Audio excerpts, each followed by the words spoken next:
Hello, everyone. It's your boy Adrian here. In whatever way you can, let's make sure that we're supporting USARK. They're fighting to keep our reptile keeping rights. It's getting really crazy out here with all the laws passing and white lists being approved. Make sure that you're becoming a USARK member if you can, and if not, support USARK awareness on your platforms. Thank you, and we're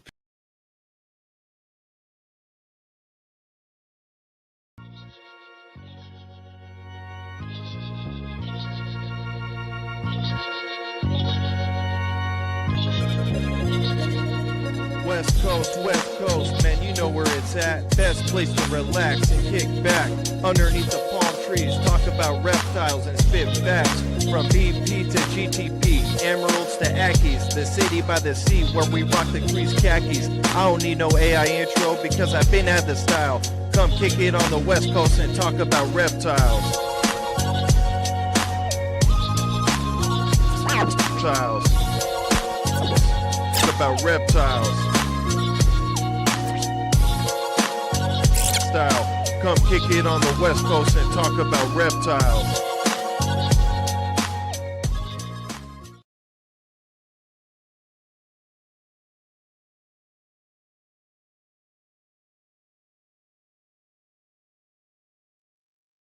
What's up, everybody? It's your boy Adrian right here. West Coast Wednesdays, episode 7. We got a banger for you tonight, man. Our guest Charlie's waiting with us. He's about to come on, explain some stuff about shed testing, man, have a deep conversation about that. If you guys are looking for a trustworthy, transparent reptile podcast, you came to the right place. Coming from a new keeper's perspective, you can learn from me and what I've learned along the way.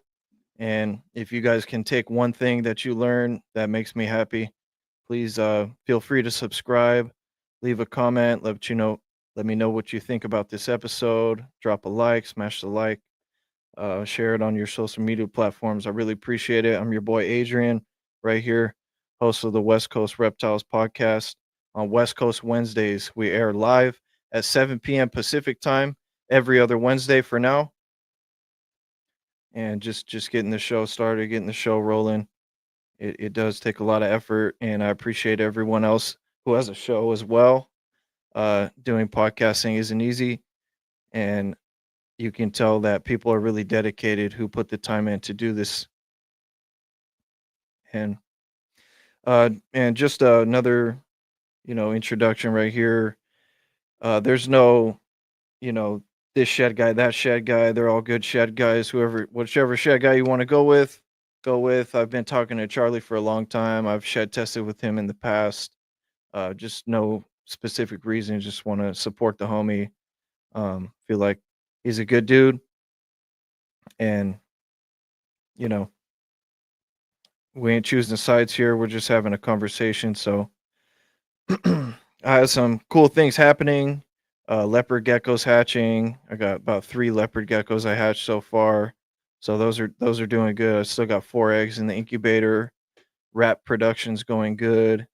Was able to move 200 frozen thawed rodents. So shout out to Miguel's Exotic Reptiles, local here. Homie came and picked up from me. And I have a green tree python, a female BAC green tree python that seems to be ovulating. So pretty excited about that. Might have some more ball python clutches dropping soon. And just staying excited, man. Staying positive. A lot of good positive things going on right now. I hope everyone else is having a great positive week so far. And we're ready to bring our guest on right here. So everybody, welcome Charlie from shedtesting.com to the show. What's up, Charlie? Hey, how's it going? How you Thanks doing, for having man? me on, man. How you I'm doing? doing good. How's weather over there on the East Coast, man? Where are you exactly on the East I'm in Coast? New York. I'm opposite of you, man. Nice. All right. It's finally warming up. Got the pool open, Nice. but we only get a few months of pool weather here, so Okay. you You got the take heater on? Yeah, I got the heater on. Heater was on, and I set it to like 86. And then the other day, my son, he wanted to go in. He's 4. I was like, all right, let's check it out. It was so hot. somehow my heater went up to 90 degrees, For and sure. it was like, Yeah. I'm like, It's like a I'm jacuzzi like, in the who pool. did this? I'm like, I asked my wife, I'm like, did you jack up the heat in the pool? She's like, no. I'm like, how the heck For did it get sure. up to 90? And then last night, I mean, it still gets cold at night here. So, you know, we went in last night and the pool was like 86, 87 degrees, and it was probably only 65 degrees out. So it was just steam coming off the pool. Yeah. Yeah. But Well, let's jump straight into it, man. Let's give the people what they want to hear, bro. We yeah, cut to the chase on this podcast right here. We get straight to it, bro. High level content. Smash the like button, and we're gonna jump straight into some things, and then we'll get backtrack and go down the history on some other things. But lace and monsoon, bro, yeah. it's been quite the topic, and you dropped the lace and monsoon test. I don't know if anyone does anyone else have the lace and monsoon test yet, or you RGI has the use it? monsoon test. We dropped at the same time. We worked on it together, along with the people who do shed testing in Europe and in Canada. We all worked on monsoon together. So we agreed, God, it's probably almost a year ago now, that it was being so difficult and we were all spending so much time and money on it that we would all collaborate together to try to get the best test possible out. And, you know, we decided last week or the week before that we were ready to go. But I'm the only one in the U.S. that has lace, but a guy in Europe and Canada and a girl in Canada, they have lace as well because we collaborate on everything. So, you know, whenever we are working on genes to find, we're working on them together. And, you know, one of us, like, usually I'll do the big sequencing runs here and share data with them. And then we all kind of bounce stuff off of each other until we get it right. All right. And then we also, the good thing about that is when we're validating 3 different countries. So, you know, it's something that's going to work. If it works in all over the world, we know we're not just testing for a marker for a few breeders here in the United States, because we've seen that in certain genes that, you know, there's different lines in different places and everything like that. Yeah. So It's not just the American line. It's not just the European line. It's the and worldwide. that's what happened with Monarch. We released Monarch the same time as Lace, and we were working on Monarch for even longer than we were working on Lace. And we had a test that it was working really good, but not for everything. It didn't make much sense. And then we realized that there was 2 lines of Monarch. There was a line that is more prevalent in Europe, and there's a line more prevalent here in the States. And once we started testing all of our control samples for both tests at the same time, we realized that, yeah, this one that's a visual Monarch, it's coming up negative on this test, is coming up homozygous on this test. This one that is a het Monarch that's coming up negative on this test is coming up het on this test. You know, they never come up the same. So I won't ever get, you know, if somebody sends me a shed for a visual Monarch, it's only going to, it'll either be homozygous for one line, homozygous for the other line, or it could be het for both lines and make a visual looking, you know, allelic combination that looks like a Monarch. Same thing with ultramel. Ultramel is the same way. Like you could have a visual ultramel, but it's actually het ultramel A, het ultramel B. For sure. Same thing with fire. We have 2 lines of fire. You know, I released that and told everybody to know there's 2 lines. It's not just one line. And same thing. I've tested many super fires that are het for one and het for the other, and it makes a super fire. Wow. So that's the good thing about the collaboration between the 3 of us, that we figure those things out faster, because there's a bigger pool of sheds that we're validating with. Yeah, for sure. Yeah. So with the lace, like, are you getting like a good amount of sheds in? Like, that's one of my most desired sheds, to my priority sheds to test for sure. Mm-hmm. Yeah. I mean, in the beginning, it wasn't crazy, but now it's probably one of the most tests that I do. Yeah. Because people are starting to realize, wait a Yeah, minute. for sure. Just because I bought this from so-and-so, that doesn't mean anything anymore. Yeah. You know, some of the biggest breeders around could screw up lace as a baby, Yeah. because lace Oh, as a it's baby, so hard to ID, and you go especially through with certain Morph Market. combinations, especially in certain combinations, Yeah. single gene laces with nothing else in it as a baby, I feel like it's not as difficult. But once you start adding things like pastel and fire and yellow belly and other brightening genes, you could easily Oh, miss ID a yeah. snake because, oh, it's brighter than the rest, but it's brighter than the rest because it's yellow belly, or it's brighter than the rest just because it's a nicer looking snake than the other ones. Yeah. So lace, and it's been tough. It's taken up a lot of my time, especially when developing and validating it. But even now testing it, I I feel like a lot of times I spend more time on Morph Market sending pictures of snakes that don't have lace in it, that are the same exact snake as the person's testing, but they say no, this has to be lace, and Yeah. then I send them a picture of an animal that looks identical to theirs, but it's not lace, and then they're like, oh, okay, Yeah. you know, Like, it will do a live yeah, Morph Market reaction to lace as we speak, man. So, yeah, I mean, lace, yeah, you just go through Morph Market, and everything's lace. It's like, everything, and white it's, lace too. Even if I remember when I first heard about lace and was looking at it, you yeah. got to get white lace so you're sure about the babies. But the reason why we're having a lot of these issues right now is because a lot of people misid'd white lace as just lace as white lace, and then they're telling you that every baby that hatches out has to be lace because it came from a white lace, but meanwhile it wasn't a white lace to begin with. Did the lace go up in price? Because this is a single gene lace for $500. Like, I got one for Lace is going to, $100. in my opinion, lace Like, is going to continue to go up in price yeah. once as we start cleaning it up. There Yeah. are most of the big breeders now that want to test before they sell anything, and that's huge. That's going to make a big effect on it. But there are still some breeders, and some I see on that list that you have right there, I won't Yeah. mention names, that will not test anything because they don't want to know. Yeah, it's Well, like, because that's a breeder female, so I mean that's why that one's $500. Um, but you know, it's. I mean, I'm not gonna. I'll never mention a single name of anybody ever yeah, on, yeah, no, but I'm not but asking. there are plenty of people that aren't testing that should be. That's not my job to make people send it in. If you don't want to, don't do it. That's up to Yeah. you. I Um, got a lace black pewter that looks like this, a hurricane lace.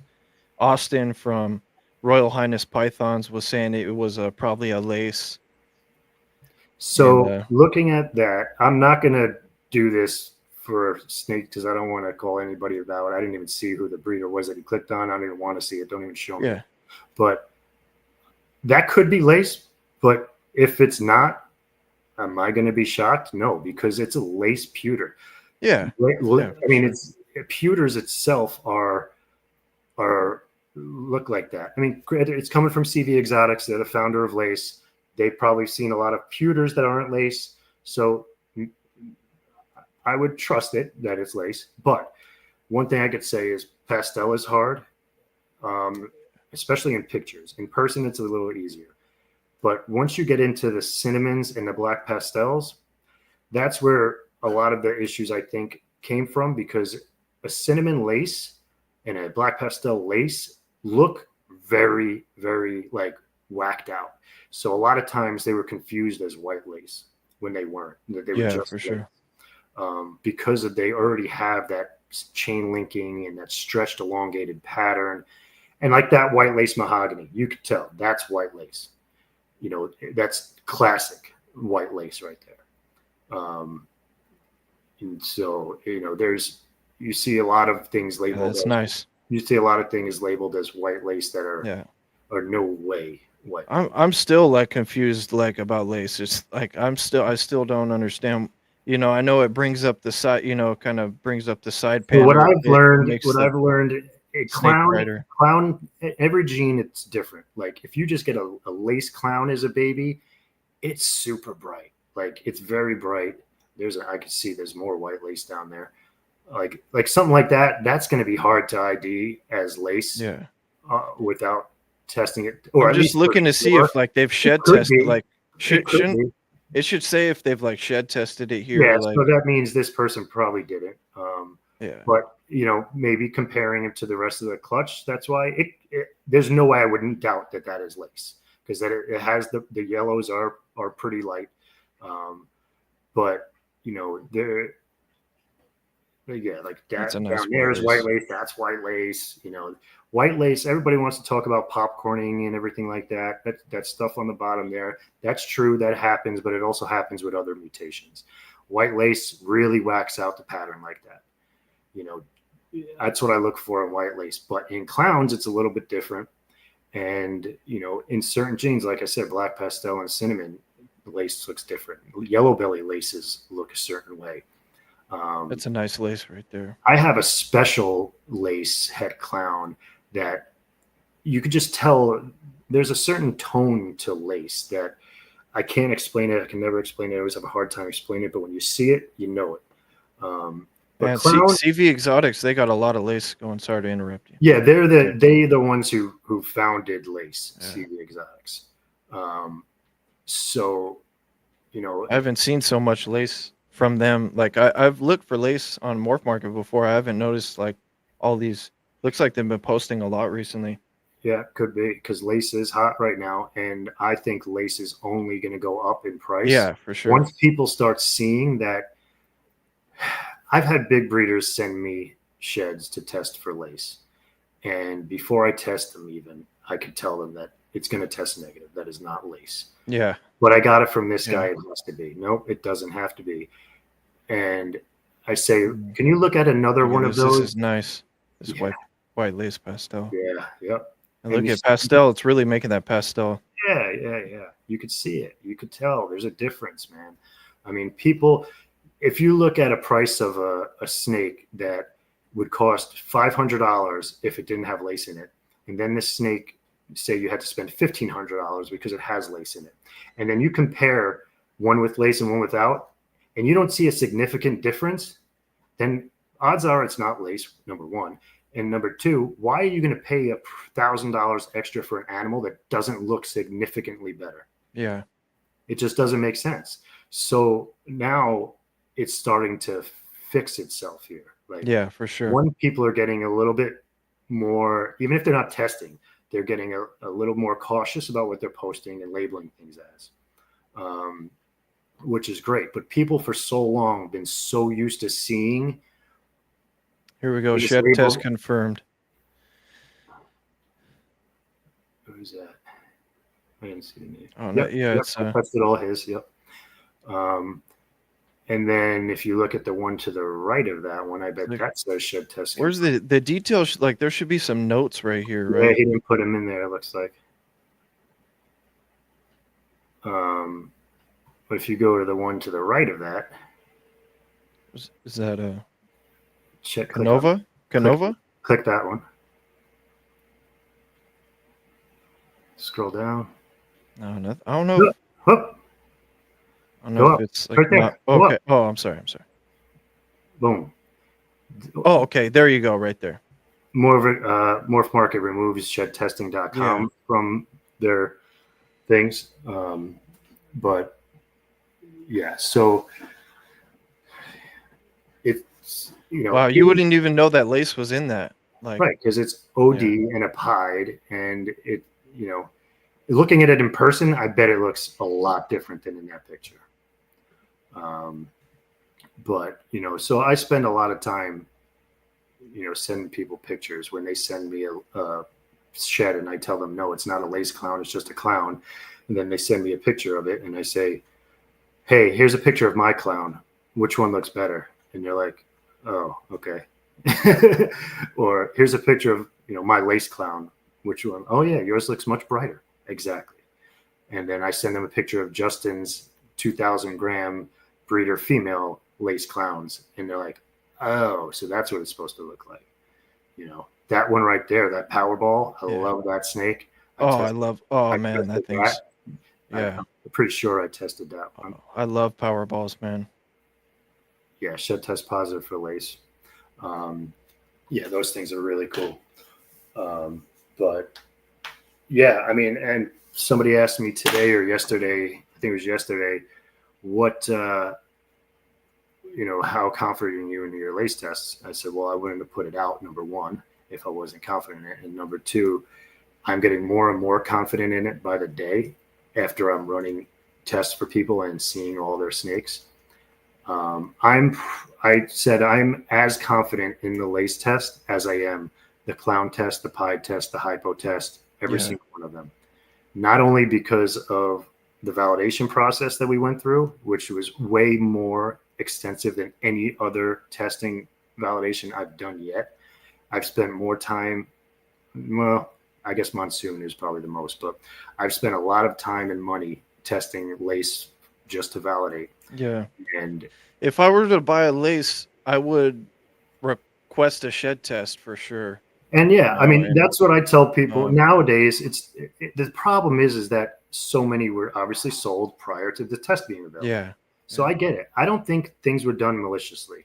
Obviously, some people, there's some bad people out there that will just mislabel things on purpose just to get extra money.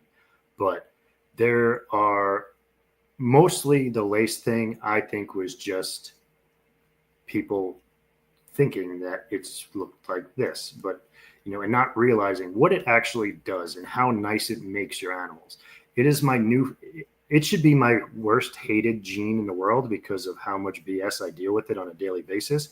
But I love it so much. Like, I'm going to keep buying more and more of it because, one, it's only going to go up in value once all the fake stuff is gone.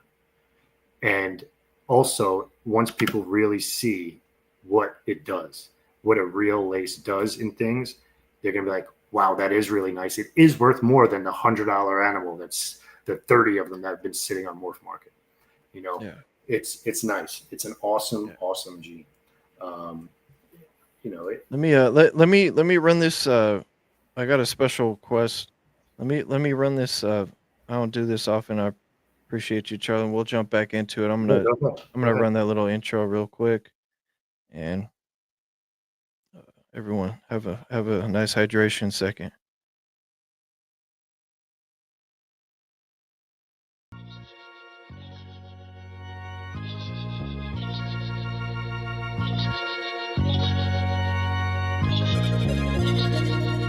West Coast, man, you know where it's at. Best place to relax and kick back underneath the palm trees. Talk about reptiles and spit facts. From BP to GTP, emeralds to Ackies, the city by the sea where we rock the crease khakis. I don't need no AI intro because I've been at the style. Come kick it on the West Coast and talk about reptiles. Talk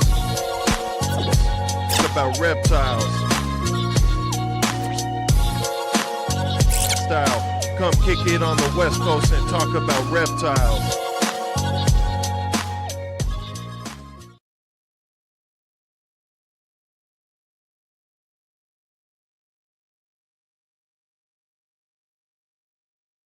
Having a high level conversation right now, talking about lace, man, and so you're getting a lot of tests in. I remember before the test came out, I was seeing a lot of suspect stuff on Morph Market. We were just doing a live Morph Market reaction with Charlie on some stuff, and there was some good looking stuff on there right now. And like I said, if you're gonna get into lace, I would try to recommend requesting a shed test prior. And even that could still be kind of shady. You really can't trust anything, bro. It's like, because if it's just like a nido test. They nido test it, it says negative. But then when you get the animal and you test it immediately and then it says positive. So it's like you almost have to, it's like, I mean, you still got to trust the breeder, obviously. So you're still going to want to buy from somebody who knows going to be around. Buy someone that's legitimate. Because if that person does test it prior and they say, yep, it tested positive as lace, and I can confirm that, yep, the shed they sent me tested positive as lace, and then you get the animal, then you test it again and it comes back negative, and then that's a problem. And that person's not a good real breeder is not going to do that because that looks. Have you ran into those scenarios like at all? Like, yes. Like, it's just Yes, let's just say So it has happened where wrong sheds were purposely sent in. mm, That's all I'm going to say. I don't even want to get in any more of it because yeah, I for try sure. to stay out of that. That's not my job. Is to test the shed that comes to me. That's between you and the breeder, whether or not it's the right shed or not. But for lace, it's as you could just look real quick on Morph Market. It's already cleaning itself up, Yeah, and I've tested a lot, but I haven't tested like with how many are out there. I haven't tested that many.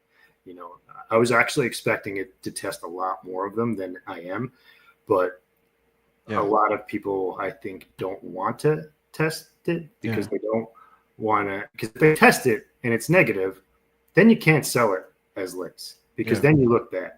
If you don't test it and you're on the fence and you sell it as lace, you're going to fall back on your codom, you know, disclosure on your morph market that you don't guarantee them. And that's how it's going to be. For the people that have sold them prior to the test, there's been plenty of them that have been tested that were wrong. And I could guarantee you that all the big breeders that you could think on the top of your head have made it right, have trusted yeah, it and for sure. absolutely made it right, because then they see pictures of the snake after it's gained some size and they're like, yeah, I get it. Sorry, I screwed up, and they make it right. I Yeah, haven't come across a real instance of somebody absolutely not making it right. I'm sure it's out there, but like my advice to anybody on any dominant mutation is, if you're buying that snake for that gene, for that purpose, whether it's lace, whether it's orange dream, whether it's yellow belly, whether it's black pastel, whatever. And most people don't guarantee codoms, and I get it because it's hard. And now there's all prior to shed testing.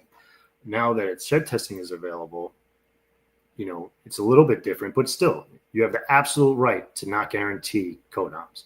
But you as a buyer, it's on you to message that breeder and say, hey, listen, I want this, puzzle DG het clown because it has OD in it.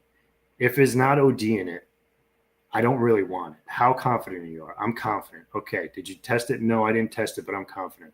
Okay. If I get it and I test it and it's not OD, can I get my money back?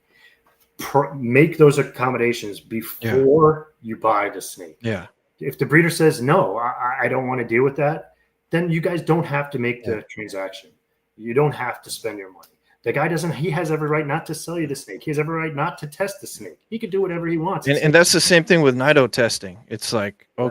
oh, it's like, all right, so if you tested it test negative and I get it and test positive, what are we gonna do? What are we going to do? So Right. Just have um, those conversations prior, yeah, because those conversations are much easier before than after. and yeah, Even though it sounds like you're and that's why you questioning just them, deal with trustworthy people that have been doing it forever, and that that's the problem. Like they know a lot of people are like, it's oh, there's so many people at the top, and but the thing is, people are going to buy from those people because they know that if things go wrong, they're going to get taken care of. yeah, And I get it. It's easier for somebody who's been making a lot of money selling ball pythons for many years to replace a $5,000 snake than me or you to replace a $5,000 snake. yeah, for sure. But as a small breeder, then you have to make sure that you're selling the things and gain your customers' confidence. Yeah, And I get it. Shed testing, it's not as expensive as it was when we first came out because, we're getting better and more efficient at it. So it's still, though, if you have hundreds to test, it's still going to cost a lot of money. So I get it. We're doing our best right now to get prices down, to keep going down, and hopefully we can get them down even more. But it's something that you have to have those conversations with prior. yeah, Like even me, like when I was developing the lace test, or I'm working on my OD test right now, I was like kind of embarrassed to ask somebody, hey, I have a shed from you that you sent to test for clown 6 months ago, and I saved it because you said it was lace. Can I get a picture of that snake? I want to make sure it's lace, just to make sure my test is working right. At first I'm like, oh, can I ask this big breeder that? Yeah. Or am I basically undermining them? And nobody has taken offense to it. And this would be the same thing. If you're buying a snake, hey, I get it. I trust what you're saying, but things happen. We all know it happens every day. There are misidentifications, whether it's on, most of the time, it's not on purpose. Have the conversation beforehand. Might be a little awkward, but it's going to be way less awkward than when you have to have that after you have the snake. You Yeah. know, it's just Yeah, do it. for sure. You know, just For have sure. that conversation prior, Yeah, and like especially if it's so something that you want in that snake for a reason. yeah. But to most, maybe to me or you, that puzzle DG heck clown or whatever, maybe we don't really care about having OD in it. But for some guy working it to try to make super ODs or something, he needs that. He's buying it because of that. Yeah. For You sure. know, so have that conversation prior. Yeah. If me or you buy that snake and it's not OD, maybe it doesn't really matter, you know, but to somebody else it might matter. So if Yeah. it matters to you, have that conversation prior to buying the snake. Yeah.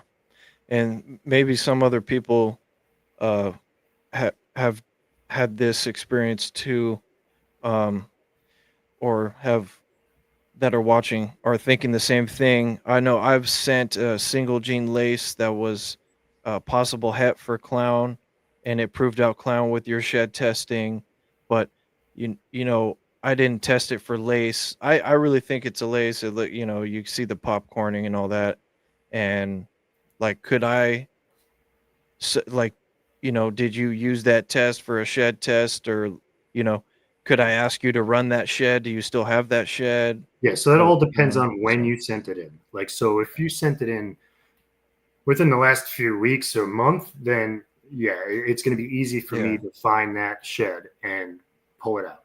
If you yeah, sent it three months ago, I have it. I can tell you that, but it's probably in a huge bin in the storage room next door. And if you really need me to find it, and you're like, please, I really need to yeah, know, I'll spend a couple hours digging through to find it for you. yeah. Or I Just would get a tell, new shed. or Just I get would a tell new you, shed at that point. if it's an older snake and it's not going to shed again for a while, just get 2 little belly scale clippings and send them in. If it's a young snake, it's going to shed again soon. You know, especially if Yeah, it's snake you're keeping anyway. yeah, If it's a snake that's ready to go, ready to breed, and you want to put it into your projects, then go ahead, take a scale clipping and send it in. But I get requests for that daily. I literally just, while I was in backstage, and I said I've got to write some things down because I forget everything.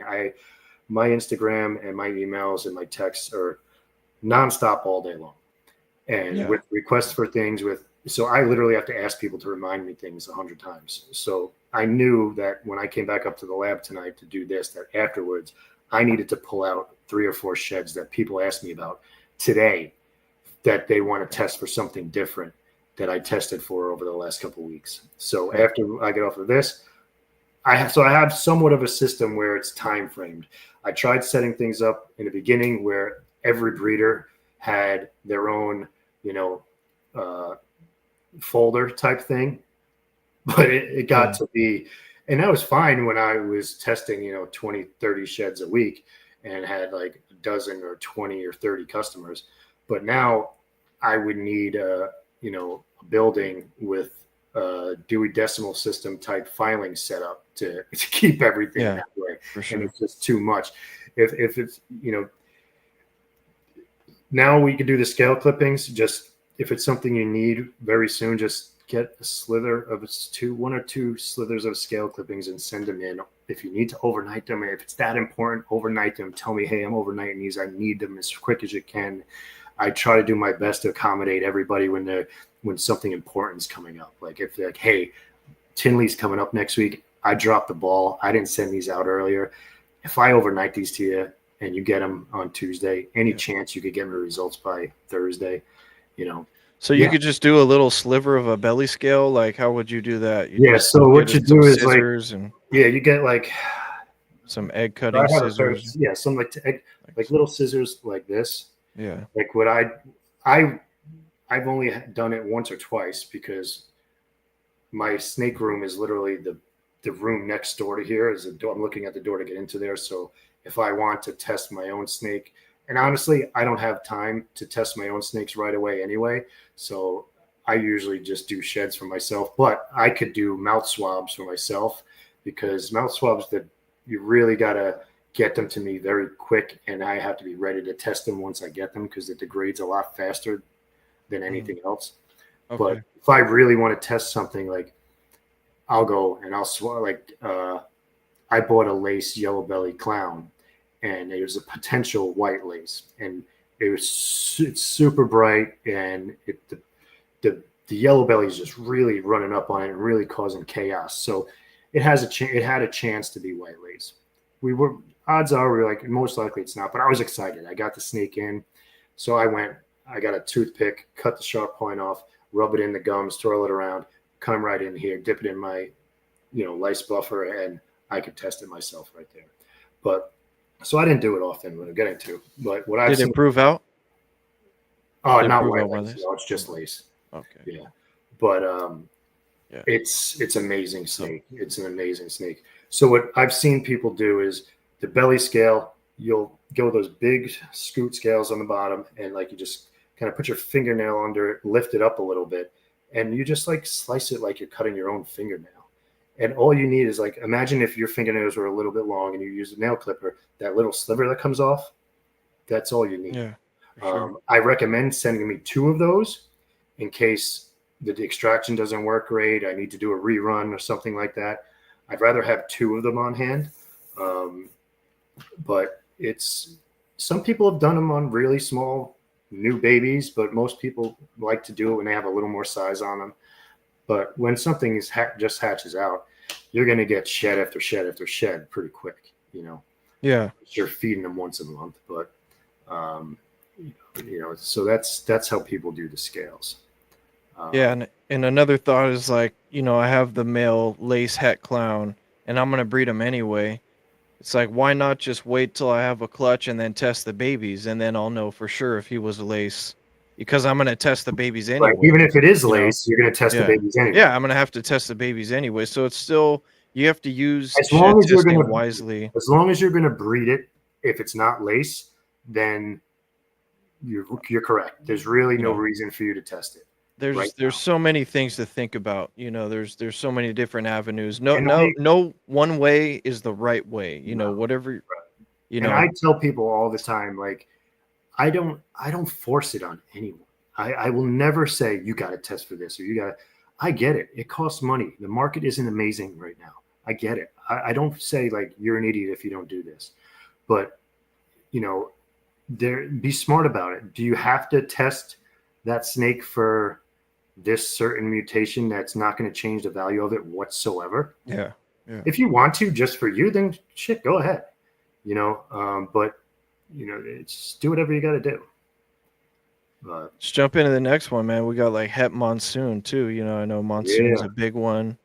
I'm yep, seeing this like, the homies right here, yeah. you know. I got a female from them Um a few months back. well, I guess if it was bred to a visual monsoon, then it's got to be a Het Monsoon.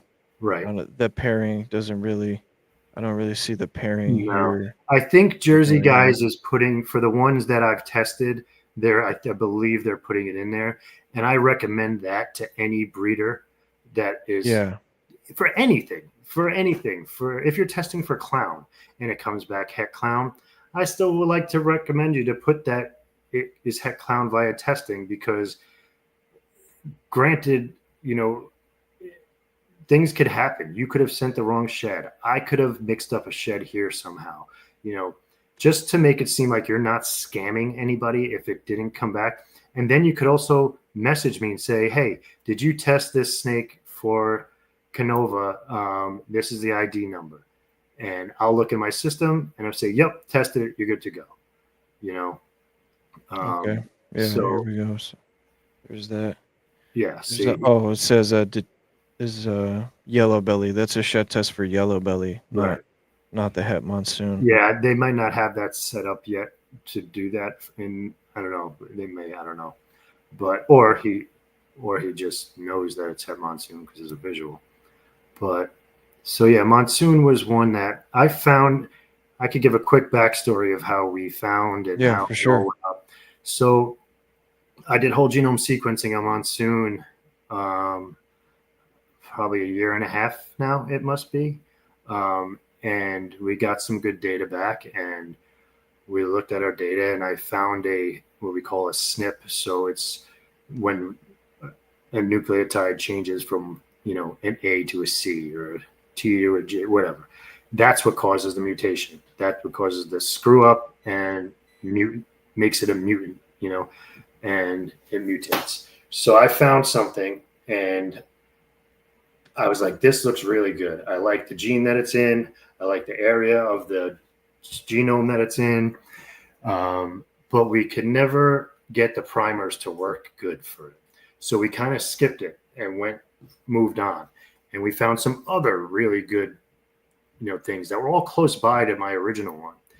And they were 70% accurate, 80% accurate. So we knew we were just hitting markers for it.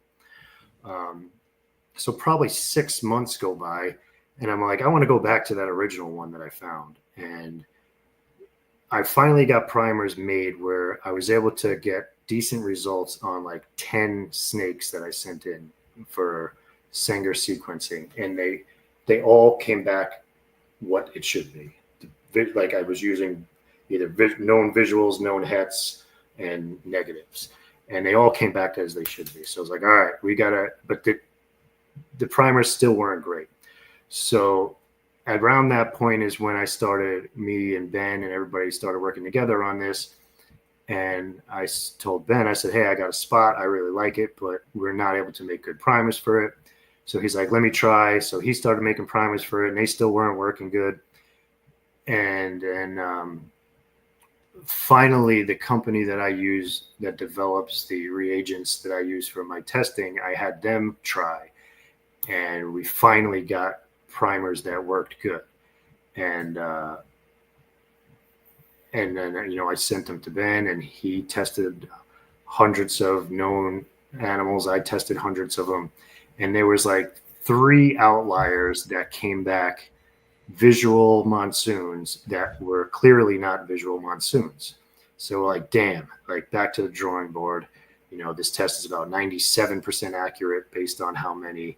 So is that Jersey, guys? It's like, yeah, it says most likely hit monsoon. So It's like, I'll tell you why you they know, say that. That is me testing that prior to the test being released, and I told yeah, everybody you cannot sell this snake as het monsoon based on the test. So they obviously priced that snake as a het monsoon price. So they wrote that in there, and then when somebody yeah, reaches out and is like, "Hey, I like this snake. Well, why do you think it's het?" Then they could explain to them, listen, there's a test out there that it's been about 97% accurate. It looks like it's het monsoon, and it proved positive on that test. So we're going to sell it at this price because we're confident that it's het monsoon, even though it's technically only 50% het. see. That's why they write Yeah, that. I like this one right here. It says produced from a monsoon to het monsoon pairing. There you You go. know, like we need to start using the description more, little I guys. know. Like I if hate you're when just people gonna don't use. post a snake on Morph Market and like it's a het monsoon, but you don't even say what the pairing was, like, Because all you that's going know, to do now is make you're gonna me have ask the 50,000 question. questions. Right. Yeah, it's like let's avoid the I questions hate and having just all the questions. So put as much info in there as you can. yeah. Um, I get it when people have a lot of snakes they're selling, but take the time and just do it. But yeah, so we had 3 snakes that were not visual monsoon that came back as visual monsoons. So some time went by. RGI had one that was that he tested that wasn't visual, that came back as visual, but he got a new shed from it and tested it, and it came back het or negative at that point. So either the wrong shed was sent in or something got mixed up. Anyway, so that was good. So that's one less. So then after Ben told me that, I reached out to the guy who I tested 2 for that came back as visual, and he sent me new sheds. One came back het, and the other one came back visual again. So we're literally at one animal right now out of the hundreds of known animals that we've tested that is testing as a visual monsoon when it's only a het. So at that point, we're like, all right, we're at over 99% accuracy on this. Yeah. Do we want to release it? And I was like, all right, I'm down to release it, but I was like, I'll come on your podcast. We'll talk about it. We'll say what I was just telling you, just so people know that we're not hiding anything, that this is what it is. There's a chance that you might have one of those outliers, a very, very small chance, but there's a chance. On my website, I put like a disclaimer up there for it, everything. So, it's basically like, use it. It's very accurate, but use it as a tool, Yeah. And I suggest that anybody who's selling a het monsoon that we tested to write that there, Yeah, for sure. don't hide it, Yeah. because you know what, maybe you might get $100 or a couple $100 less for the animal, but again, do you want to deal with that later on when it winds up being one outlier? Yeah, that's a big one. Yeah. So it's just all about, right now it does suck that the industry is kind of not as good as it was, because there are too many people trying to cut corners to make a little bit of extra money. But Yeah.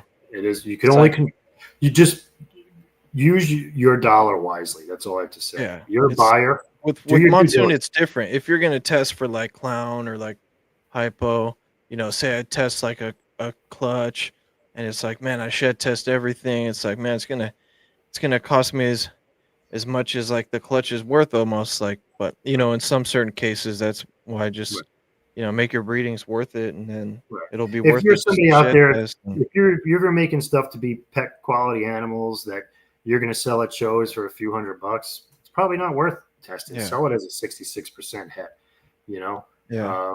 But I want to know for myself, like if I'm going to hold the animal back, so it's like at that point, you might as well just test the whole clutch, or the most interesting ones at least. And and I get that a lot too. I get people calling me that are like, hey, I just had a clutch. They're all pos het hypo. I'm only testing the females.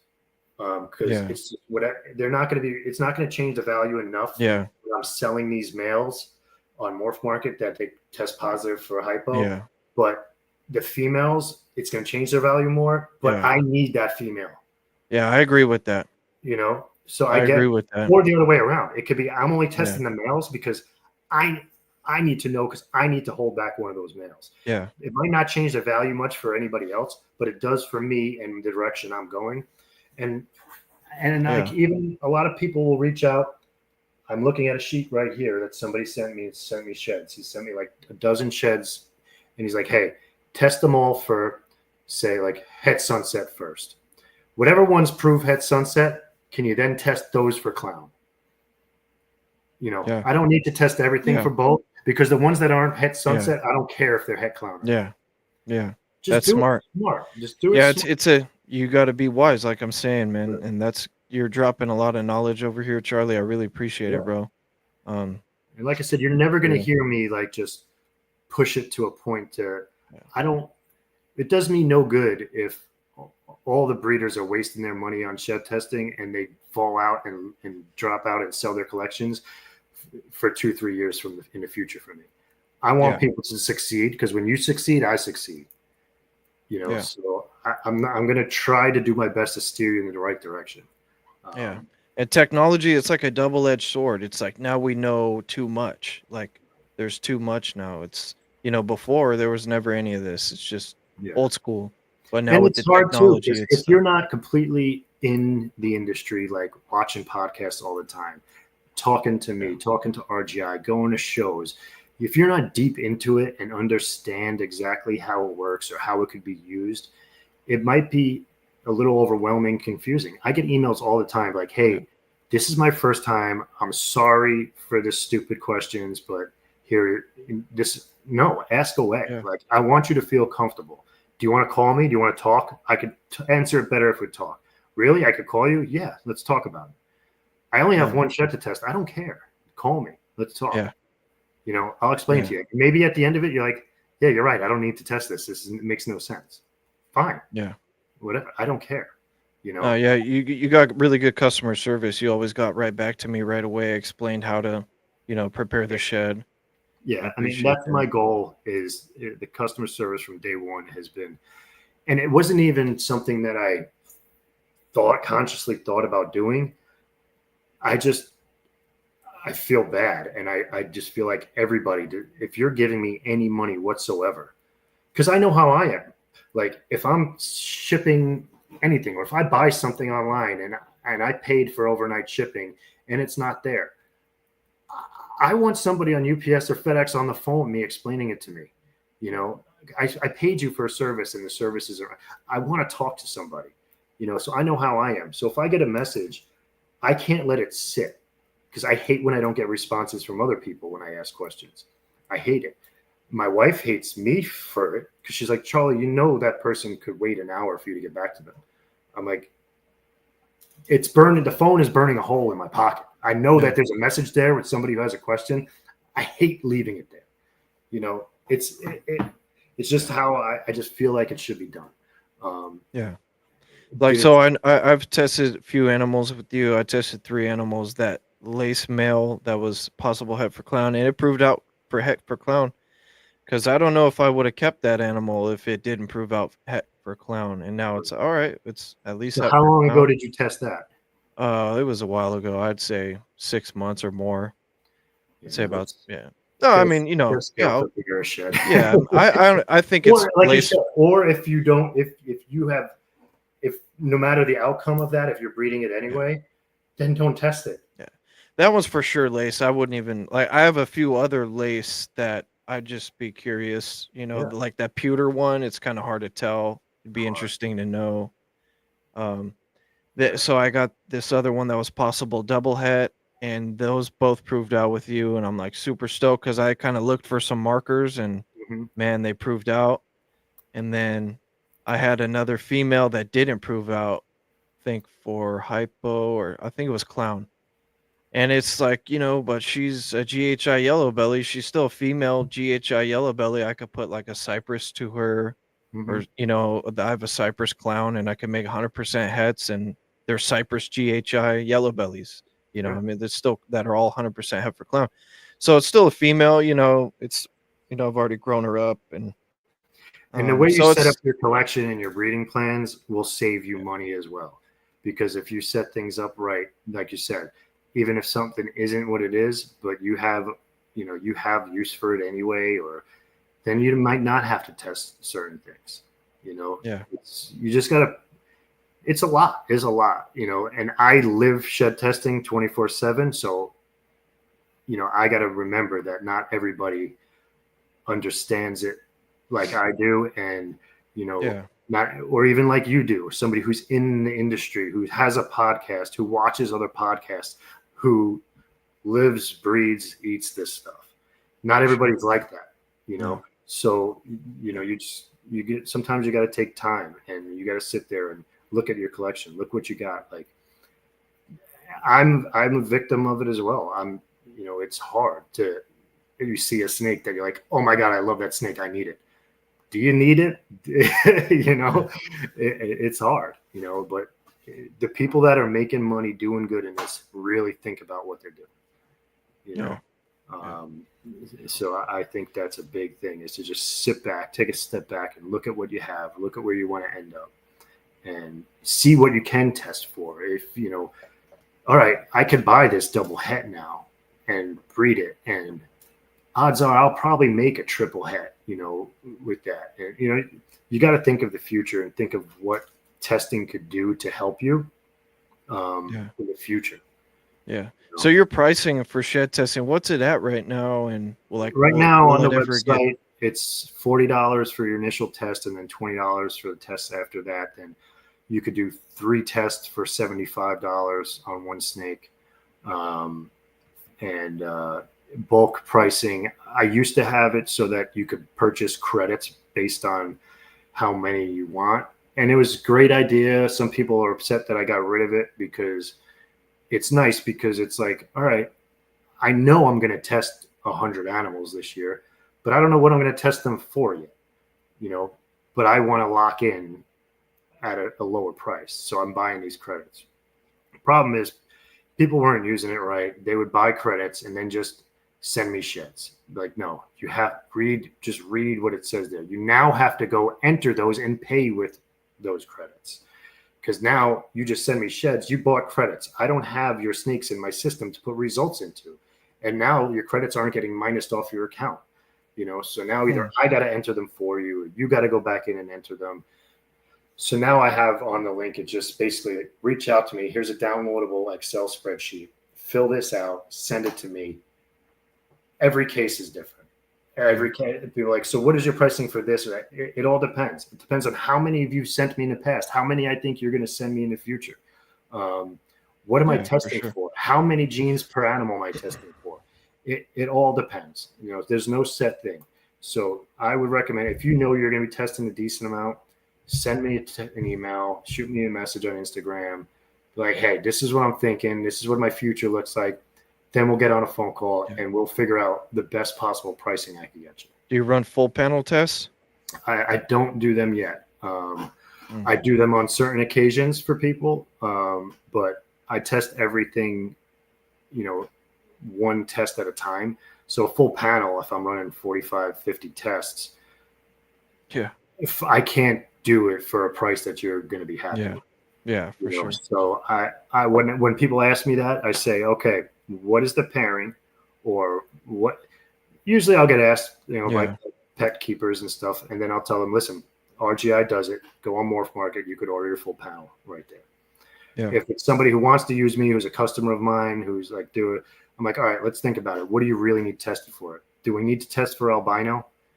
No. You don't care if it's had albino or not. Do we need to test for whatever? And it's obviously visually, it's not spot nose. Do we need to test for spot nose? Do we need to test for spider? The things that that you can see. And then, for sure. After we talk about it, they're like, oh yeah, I really only need like 10. I'm like, all right, let's do it. This is the price I can do it on. But do you foresee a lot of things are going to be changing pretty soon here. I can't talk about it at all, but people are going to be really happy really soon. That's all I can say. Do you foresee shed tests kind of getting more competitive in pricing? I do. I do. Cool. And when did shed testing first come out? When was the first shed test? Around what year? First time I learned about it was, God, I couldn't even tell you the year now, but I could probably for a ball python, mainstream ball python use, Oh, so I think I could probably look at my Instagram and see when the first time I posted anything about it was. Okay. Let's see. And green tree python, sex testing, did you ever do that? Never did it. Working on it. Myself and Pro Herper in Europe are working on that together, and we're getting there. We hope to have something very good soon on that. But it's definitely been difficult. RGI has been working on it for a while. But so I see one of my first posts was February 23. That's what I started releasing testing to the public. I believe it was in January of 2023. I had been testing without anybody knowing for about a year prior to that. Because it was more of a hobby for me just to do it. Because I first heard about it on a podcast probably in late 21, early 22 or something. And that's when it piqued my interest. And it was a professor, Dr. Hannah Seidel, Eastern Michigan University, was doing it with her doctorate students, I believe. And she released the piebald test and albino test, yellow belly gravel, all that stuff. And there was public data. So I was able to it took me months of research to see if it was something. At first, when I first saw it, it piqued my interest, and I was like, man, is there any way I could learn how to do this? And I almost just brushed it off, said no way, but I wound up spending hours that night on YouTube, on the internet, trying to figure out how much some basic machines would cost, and if it's something that I could actually do. And months of research, I finally invested not much. It was probably like $7-8 grand on some cheap instruments, and another probably 6 months of it not working. Even though I had the primer sequences that were published data, you still have to figure out what to do with that. Yeah. It's like it's not something you do every day. So it took a while, a lot of asking questions, a lot of talking to people, a lot of internet research, tons of trial and error, tons of flushing reagents down the toilet, tons of money spent at that point. And then I finally got it and down, and it was working. And I was doing it for a few local people here in New York, guys that I knew that were in Baker, Blue Line Morphs, Patreon, were sending me sheds to test, just kind of messing around. And then Rare Genetics, somebody sent me I didn't know who they were. Somebody sent me an Instagram post saying, hey, dude, look, somebody else released shed testing. I'm like, what? Like, I didn't know anybody else was doing it. And they're like, yeah, it's like you should offer it to the public. I'm like, nobody's going to want to use me to do it. And then people kind of convinced me and talked me into it, and I released it to the public, and it blew up pretty quick. Yeah. I went was RGI, they came out before, like, were you working on it before them behind the scenes, or? I think Ben was working on it before I was ever working on it. Yeah. Okay. But I was working on it behind the scenes before they came out and released it to the public. But I'm sure Ben has been working on it for years prior. Yeah. Or at least was thinking about it for years prior. Yeah. And then you really got to give a lot of credit to Dr. Seidel, to Alan and Heather up in Canada. They were doing, a lot of research and testing. They actually are the ones who, I believe it was them, who did CRISPR with the piebald and put the piebald mutation into an anole lizard and made a piebald anole lizard. Wow. So that's crazy, man. That is the only test that we could 100% say is the actual causative mutation that causes that, because it made a piebald by doing that. There was a lot of people that had a lot of hard work done before I got into it. Yeah. We could tell, man, you really care about this industry. You really care about the animals. You invested all this time and money in your machines, and now you're helping people figure out what they have in their animals.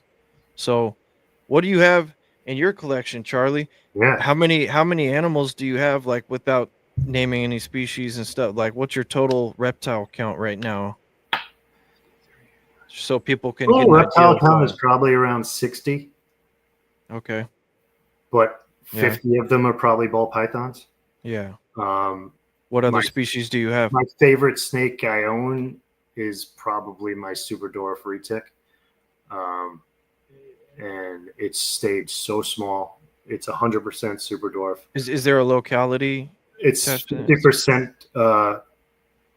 I think Garrett, they call it like old school, but he thinks it's Coyote, and 50%. Why is the name? Why is it not coming on the tip of my tongue? What are the other localities? There's like Kalatoa. 50% Kalatoa, 50% Coyote, we believe it is.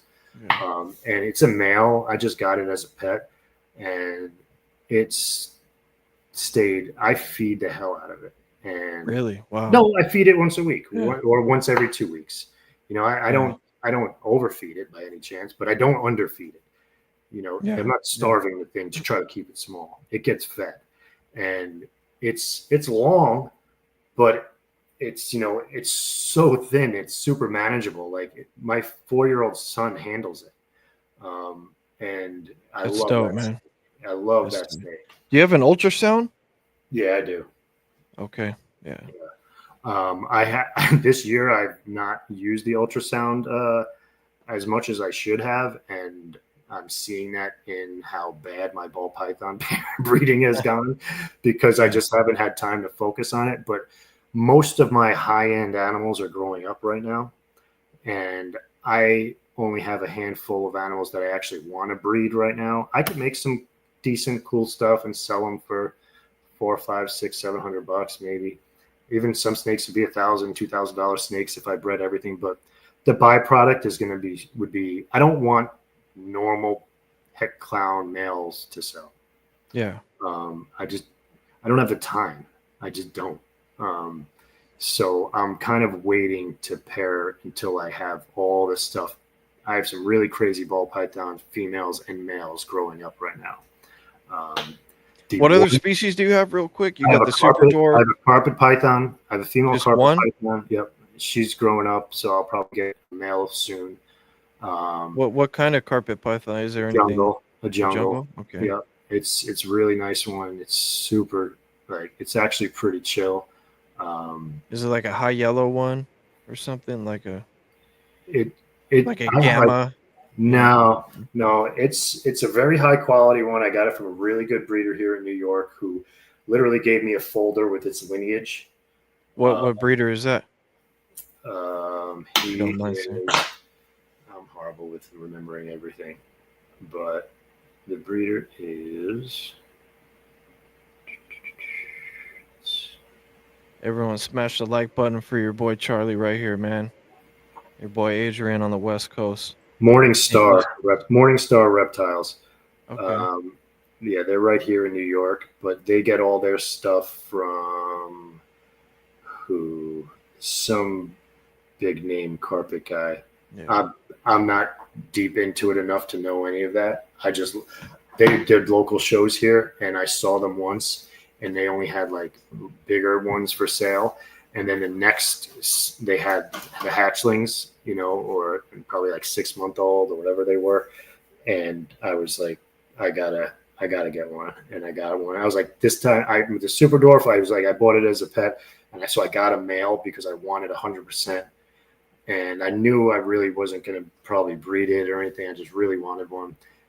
But I also regretted not getting that female, so I was like, all right, for any new species I get, I'm starting out with a female. Even if I have no Yeah. thoughts of breeding it in the future, Yeah.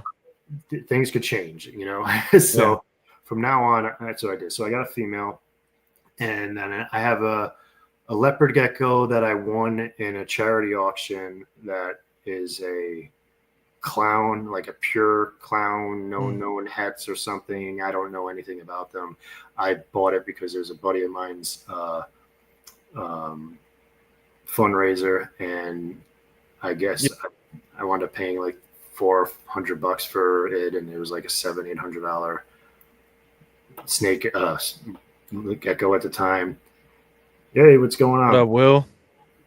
And then I have a crested gecko that my neighbors, their daughters, came to a local reptile expo with us, and they asked their parents if they could get crested geckos, and they got two, and they put them together, and they wound up being male and female and had tons of crested babies. So I have a normal crested gecko that they hatched out, and my son wanted it, so I got one from them. And in New York, we get a lot of just the eastern common garter snakes in our yard, and my son, we love looking at them, we love finding them. And probably 4 weeks ago or so, it was like a couple days prior to the last local reptile expo we had that I actually vended, and we saw one going to our koi pond area, and he looked at me, he's 4, he's like, Dad, could we get a garter snake? I said, yeah, we could get a garter snake. He's like, really? I said, yeah. And I was like, well, let's go on MorphMark. He knows how to use the MorphMarket app on my phone. Like I open up MorphMarket on my phone. He knows how to like expand everything and scroll through the species. He's already scrolling through MorphMarket. You got him. Well, I got to make sure like buy it now option could screw me if he knows how to use that. But he loves it. He'll at night sometimes we'll just scroll through and he'll look at let's look at spiders today. Let's look at that. Let's look at monitors. He's 4. He knows everything about reptiles. That's tight. And he's not afraid of. My parents are in town today. Brought my parents up to the snake room, and he's just ripping open tubs. Hey, yeah, this is a pied. Showing my parents, and they're like, oh, he has no fear at all. But he's like, can we get a garter snake? I said, yeah. I'm like, I know, like Bob Vu, I know hatched out some of those cool California ones recently. I saw them at his place, and I was like, I know some people that breed cool ones. Let me reach out. We'll look on Morph Market. We'll buy a good one from somebody I know, whatever. And there's some pretty garter snakes out there for sure. So we go to this reptile show the next day, and there was one of these like red-sided garter snakes there with like those blue stripes down the back, and I was like, man, that's awesome. He's like, Dad, can we buy that? I was like, how much? I think it was like $400 or maybe $300. Oh wow! Something. It wasn't cheap for a garter snake. Yeah. Wow. But I probably could have got one for cheaper if I waited. But it was one of those. We have no plans of breeding garter snakes. I don't think. Maybe we do, but it's a female, so we bought a female. Oh, it happens. Tight. But we built a nice enclosure for it. Like, it's not bioactive, but it looks like it is. It's super cool, and it's fun. So. Yeah. But that's once I get things more streamlined here and I have more free time, I'm really gonna focus more on like building out my reptile room, making it really nice, getting some dope enclosures, and don't get me wrong, I love the ball pythons and I love the colors, I love the science behind them, but I love when I go to a reptile show, I'm going to every table. Only reason I go to ball python tables is to talk to my buddies. Yeah. I mean, I do love seeing the new stuff that's out. I love seeing them, but usually I'm hunting down other tables. Like looking for. Yeah, I'm a big diversity guy too. I have 10 different species of reptiles and 9 with breeding pairs. On was it your intro, or I think it was prior to you pulling me on, you said you had one green tree the female that you think was ovulating. Yeah, so how many green trees do you have? I have 5 green tree pythons in my collection. How many of them right you have? now? I have 5. Nice. Yeah, and I had a green tree python in probably 2007. I bought one 8 maybe from White Plains Reptile Expo in New York. Definitely a wild caught biac.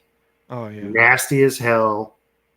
Thing wound up getting sick and dying on me and again, a lot less information on them as there is now. Yeah. But it was the coolest. I thought it was the coolest thing. Wound up dying on me in like 6 months, and I'm gonna get another one, and I really just want to make a sick enclosure for it. Yeah. I'll hopefully get a female. I'm probably gonna wait till we can sex test them first to make sure I do, because I don't have the time to have a million animals. Yeah, I have a full-time day job, and this is more than another full-time job. So yeah, I got kind of lucky. I got a couple adult animals off of Craigslist, and I nido tested them. They were clean, and one was a male, one was a female, and I put them together. The first introduction, they didn't do anything, but then I kind of changed the enclosures up. I put the male in the female's enclosure, then I put a female in the brand new enclosure, like I upgraded size, and then I put them together in her enclosure, and then they started locking up a couple times, and then I've only had them for maybe, I would say like, it's tough for me to say, like 6 to 8 months, I'd say, and they already locked up, and she seems to be ovulating, so I got really lucky with that. Awesome. Hopefully it works out, and because and the hard part starts, right? From what I hear. Yeah, and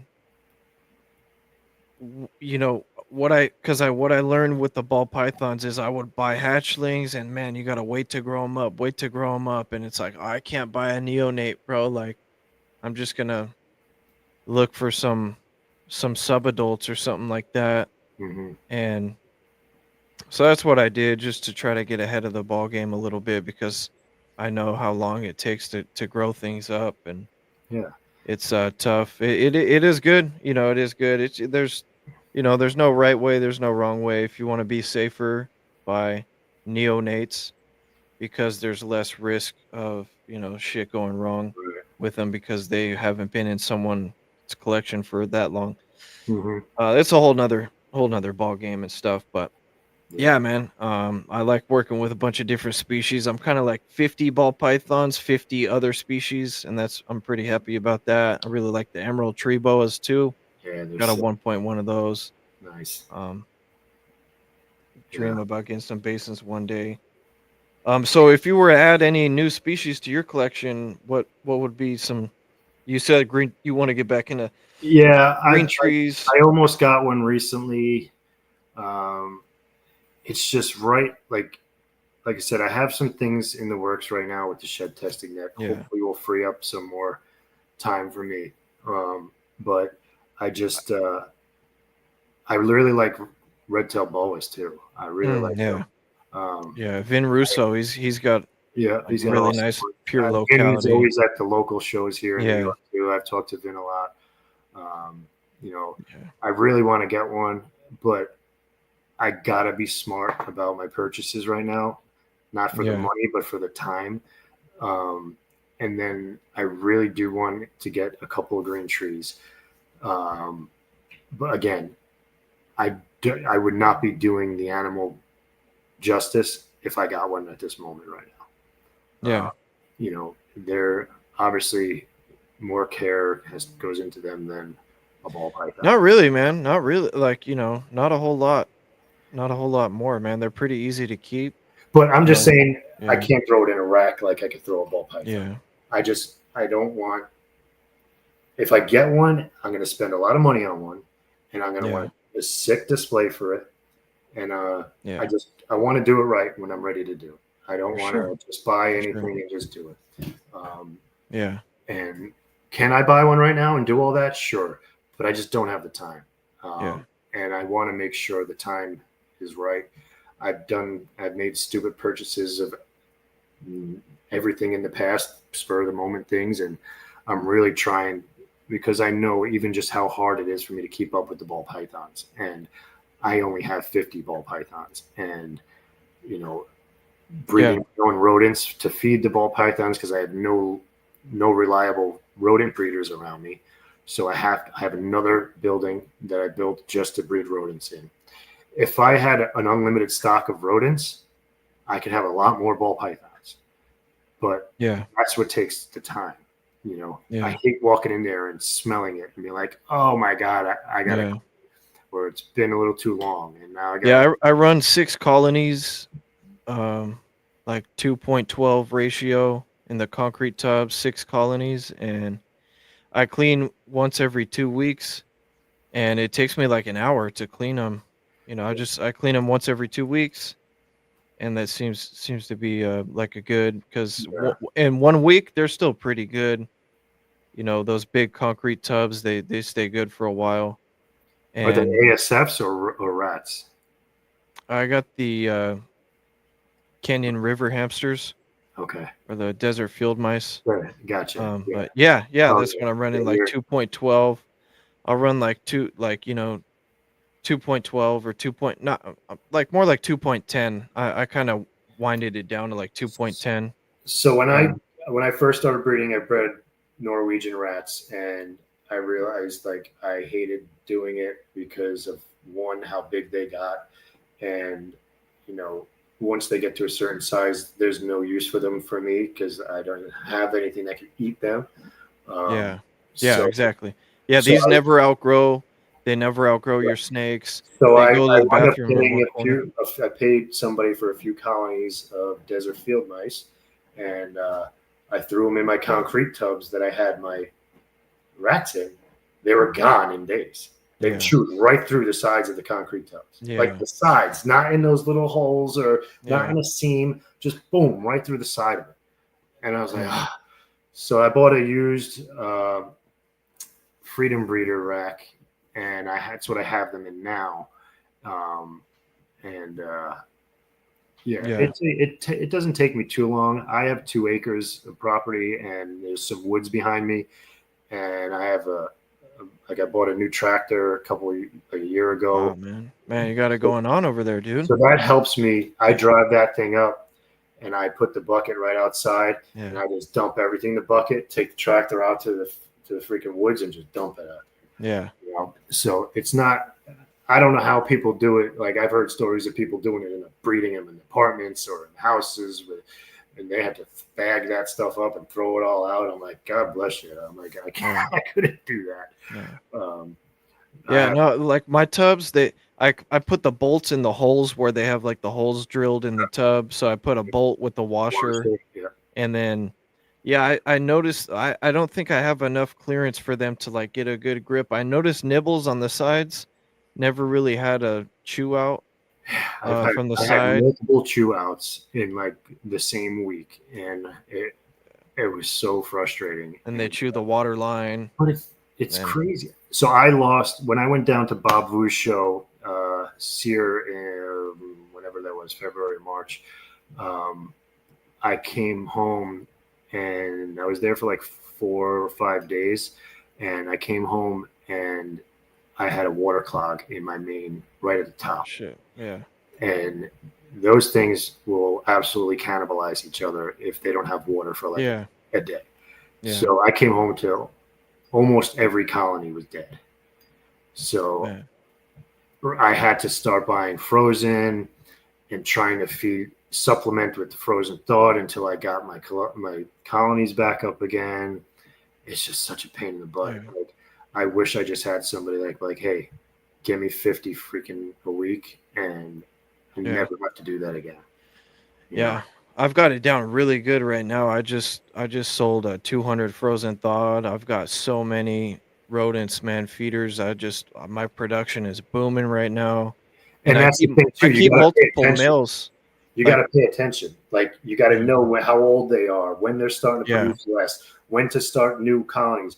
And I just haven't had the time to be as organized in that fashion. yeah, So I know I could be way more productive than I am, yeah, and I man. just can't right now. So that's why I'm not taking on any more animals until I get everything squared away. Yeah, You know? yeah. I run multiple males, and then I noticed like a special color, like the heavier white color, just seemed to be like more um chill. Like Mm-hmm. they're just way chiller. Like the darker ones just fight all the time, and they they escape more. They have bad habits, and so even when I'll feed them, they'll if I don't knock them out or something, they'll try to defend themselves from the snake or something like that. If like I don't I usually just subdue them. Mm-hmm. Pre-killed. Um, but yeah, I've noticed that. So and it's crazy when you like selectively line breed them, you could really get those traits out. You could like really breed out that shit. Yeah, And and I always find that interesting too. Like a lot of people do that. Like they only I'll get lucky. There's a girl who lives about 45 minutes away from me who I saw an ad like somewhere that she had for sale, like a bunch of like ASF, and I was like, messaged her. I was like, hey, I'll take them all. She's like, well, I didn't even tell you how many. I said, I'll take them all. She's yeah, like, I got 100 of them. I was like, I'll take them all. yeah, And so I go up and I meet with her. I buy every ASF she has. And she's like, yeah, I started breeding them because I got a corn snake and I just wanted to breed yeah, them. And now I have 1 million of them. yeah. And, Oh I, man, they're prolific breeders, dude. they are. And so she's like, so this cage are the ones that I bred that I have the cooler looking ears. And these are the ones who have this color fur. And these are the ones with these patterns. Yeah, And I'm doing this and that. I'm like, all right, they're all going to be dead in a half hour. So just put them. I know, man. uh, That's the thing. They're so cute. they are. Yeah, they They're are. so cute. And I Uh-huh. could when I haven't had many issues setting up new colonies recently with like cannibalism or they eat the young or something like Mm-hmm. that. Like I Yeah. just kind of know like when they're like dropping litters, I just feed them like heavily. I give them That's treats, and that's then what they I've just noticed. Like if they yeah, are the slightest bit hungry, that's when they'll yeah, start eating their young. yeah. If you You just know. keep them happy, they'll Yeah. they'll do good for you. Yeah. Yeah, man. It is definitely a cool little side, almost like project hobby, just breeding the rodents. Yeah. But it's definitely work. Speaking of side projects, bro, what's your like favorite ball python project right now? And then we'll get a wrap up topic. Yeah. What's your Um, favorite ball python project, man? Honestly, the lace stuff is right Yeah. now is my favorite. I love it. I do Yeah. like monsoon. I have my only girl that ovulated that pre-lace shed that is going to lay any day now is a phantom 66% het monsoon that tested positive when I initially figured the test out 6 8 months ago. And so I had two 66% hets. One tested negative, one tested positive. The one that was negative didn't get bred because it was a normal at that point.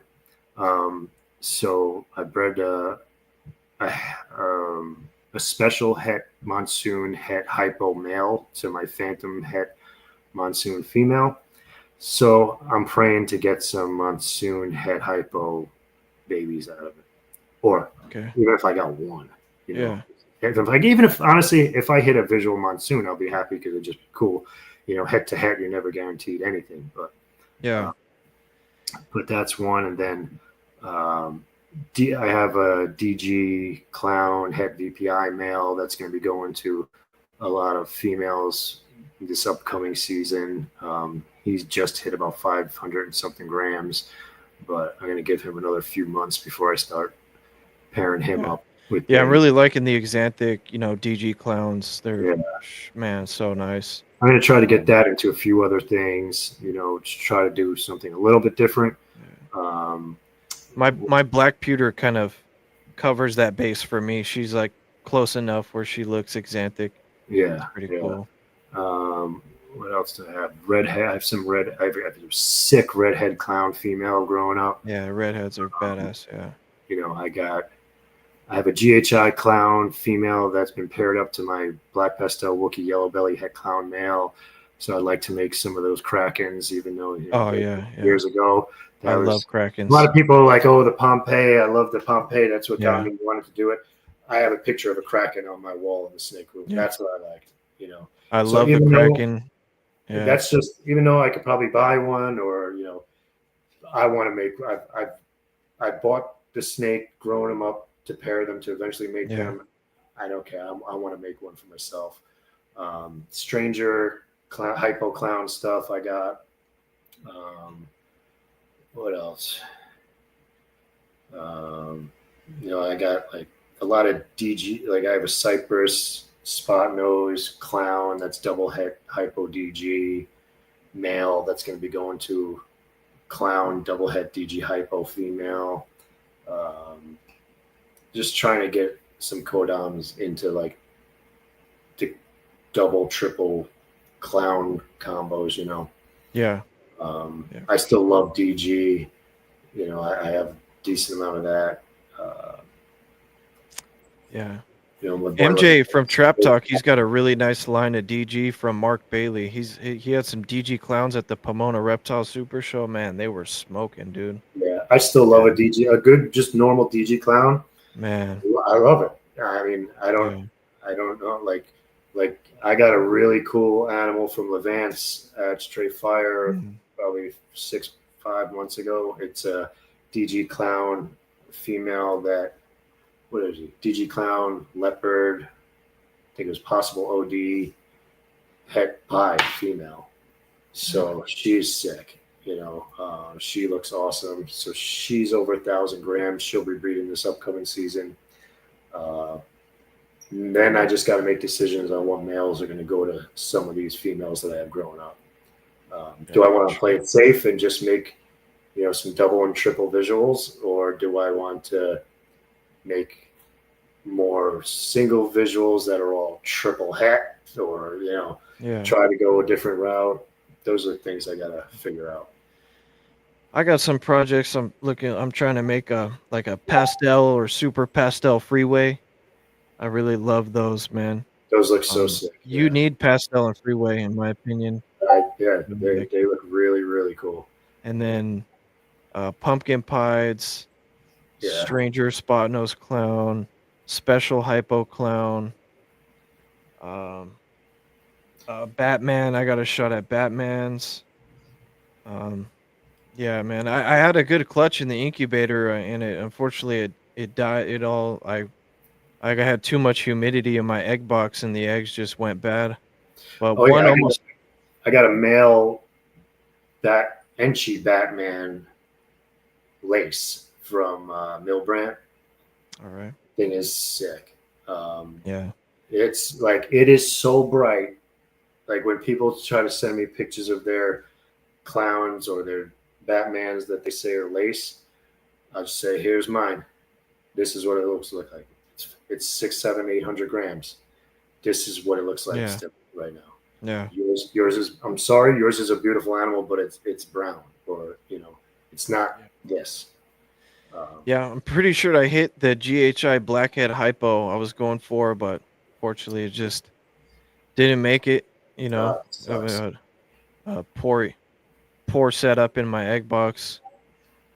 You know, just got too humid in there. I was incubating over water with press and seal, no air holes in the egg box, and the water was just dripping constantly Uh, on the eggs like the whole time, and yeah, it yeah, totally failed. Clutch yeah. crashed. I have a sea serpent sink. My first clutch was out of a homemade wine cooler incubator. Then I got a sea serpents. And last year, I had probably the most clutches. I probably had more clutches last year than I'm going to have. I know I had more last year than I have this year, which isn't a lot. It was still only like 8 clutches. But for me, with the time I have, those 8 clutches were popping out left and right. I was like, holy cow, how do people do this? Yeah. So I was like, man, I might need a bigger incubator. So I was talking to Mike Wilbanks, and um, he's like, yeah, I'll send you something. So one day, this monster Wilbanks brand new Wi-Fi incubator showed up in my driveway with a box of sheds tagged to the top. And I was like, oh, this is awesome. So I have this beautiful, huge incubator in there with nothing in it right now. Yeah. I know. But, at some Yeah. point, hopefully I'll have a year where I can fill that thing up. Oh yeah, man. Looking forward to it, Charlie. Yeah. Is there anything you want to close out with, man? You got some good stuff coming up. We're Yeah, I looking mean, forward like I to said, staying we're tuned and we're constantly working on ways. Well, my brain is constantly thinking of ways to make everything better for everyone, better for me, better for you, better for the industry. Always thinking about it. It's always on my mind. I'm up all night researching and thinking about stuff like that. And I have a couple ideas that hopefully work out very soon. We'll see. But just stay tuned. I promise I'm not just sitting here trying to collect people's money, and I'm not driving a Ferrari. It's all going back into the company. It's all going back into research. I don't pay any bills with any of it. It's literally, it all goes right back. So hopefully someday it doesn't, and some of it could benefit me. But right now I have the means to be able to make this company as best as I possibly can. And I see you kind of rebranded. You kind of ditched the Gray Rider thing, and because I bought that was a smart move.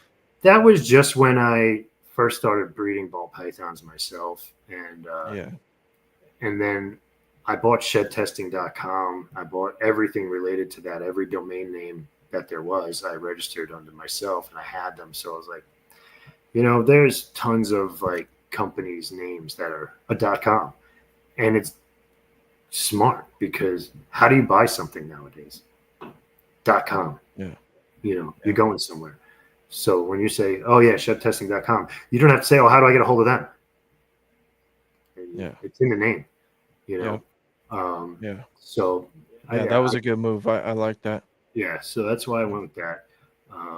But like I said, I'm always trying to make things better. The thing is, it's never going to get stagnant over here. I'll tell you that much. Yeah. Well, we appreciate you, man.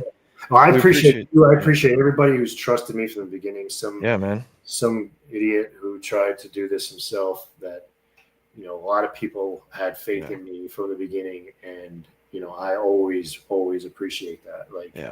We appreciate the lace test, bro, and dropping all the knowledge tonight.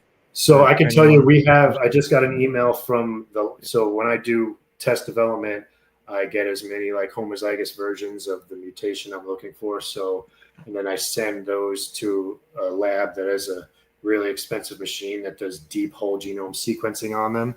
And then they send me the data. And I just got an email this afternoon that red stripe MJ Xanthic, Tri-Stripe, and Mandarin are done. Oh, okay. So I'll be getting that data hopefully. Hey, Patrick, what's up? Big Pat. I'll hopefully be getting Wheezy. data back probably Monday or Tuesday. Then we got to start crunching the data, and hopefully those 4 tests don't cause that much headaches. I'm sure Mandarin's going to cause a ton of headaches just because. Oh yeah. Oh man. That's like lace. That's like lace, dude. Lace point, lace version 2 is what it's going to be. Lace 0. It's what it's going to be. Yeah, that was going to be one of my other questions I forgot to ask, is like any new tests coming out. So you said Mandarin, MJ Xanthic, Red Stripe, and Tri-Stripe. Yeah, those are all good ones for sure. I have TSK Xanthic. I have the reagents sitting in the freezer here.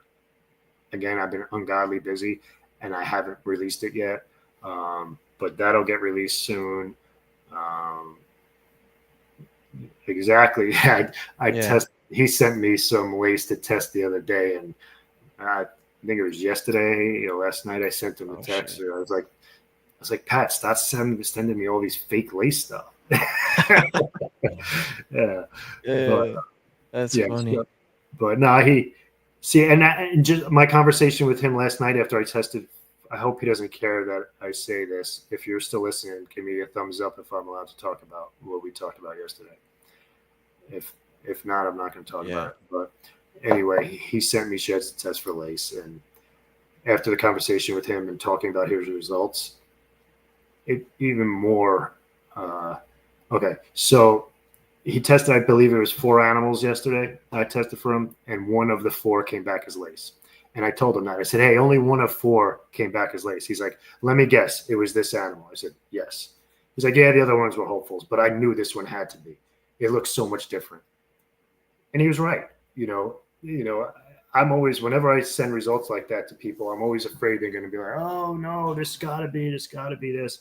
But no, Pat knows. He looks at lace. Yeah. He knows what he's like, I told him, I said, you hit 1 of 4. And he knew exactly which one hit, so it works. It's the real deal. And anybody has questions on it, feel free to ask me. I'll talk about it all day long, but KG had some black pastel, and then so he was holding up the black pastel. He's like, look, this is a black pastel and lace to it.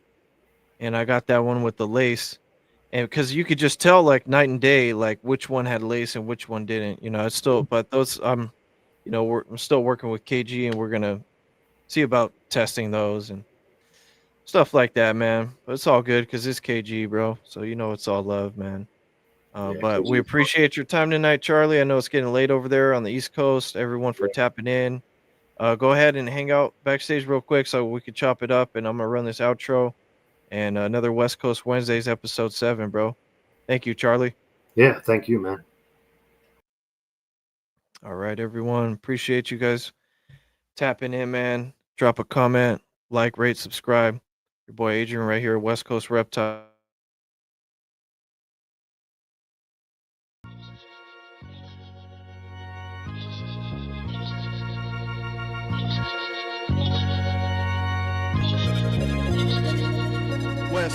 West Coast, man, you know where it's at. Best place to relax and kick back underneath the palm trees. Talk about reptiles and spit facts. From BP to GTP, emeralds to Ackies, the city by the sea where we rock the crease khakis. I don't need no AI intro because I've been at the style. Come kick it on the West Coast and talk about reptiles. Reptiles. Talk about reptiles. Style. Come kick it on the West Coast and talk about reptiles.